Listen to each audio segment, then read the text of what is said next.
Raging Gill versus e-bikes. Let the battle begin.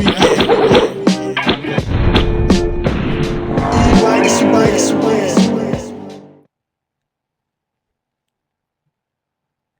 Okay, we're about to have another Oldman E-bike Rider Rant of the day. Today my rant is going to be about speed limits on controllers. Now I know this is a very hot subject because I did a video about speed limit controllers and speed limiters, and it's probably my most viewed video short that I've done on all social media platforms that I've done.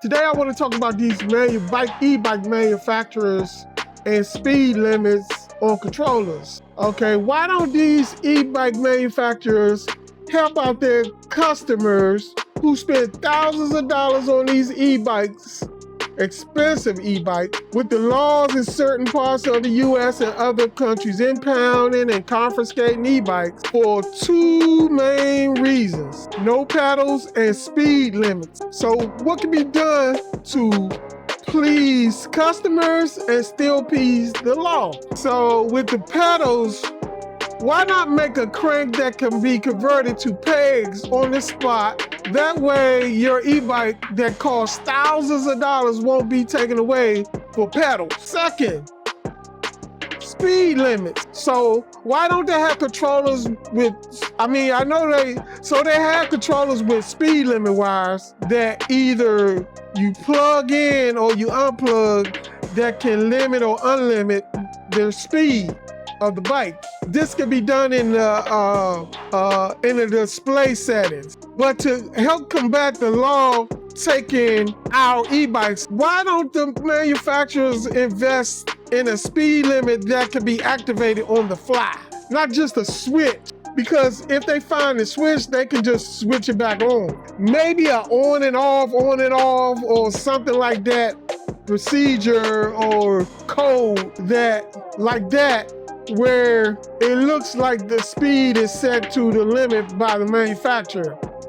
You know, once you put that code in, on and off, or whatever it may be, while the police is rolling up on you, it'll set your speed like whatever the law requires your speed to be. It'll convert your bike to that speed limit on the fly. I can't imagine the heartbreak some of these kids and adults are feeling when they take your e-bike that you love and you might have been depending on for transportation or commuting to work or school. So why don't they invest in this instead of making e-bikes with automatic wheelie settings and crap like that? You know, they more concerned with kids doing wheelies than y'all keeping your e-bikes that you spent thousands and thousands of dollars on. Well, that's my old man rant of the day.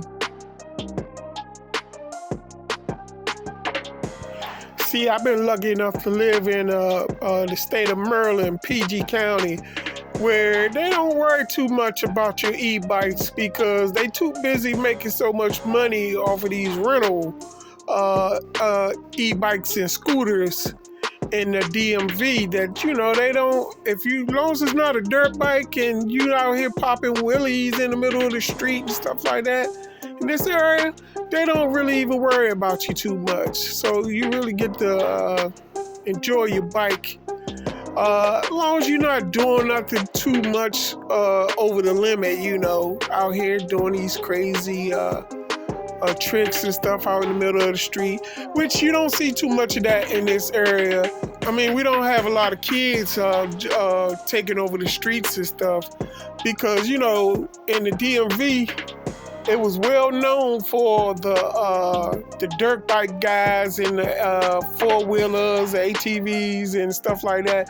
They would take over the streets and highways, popping wheelies and all that stuff like that. That's why, you know, I have such a big problem with this e-bike thing where the companies seem like they encouraging a lot of this wheelie and stuff like that, because it was a big nuisance in this area when you're trying to commute to work and everything like that, and you got these guys out here trying to do stunts and tricks out here on dirt bikes.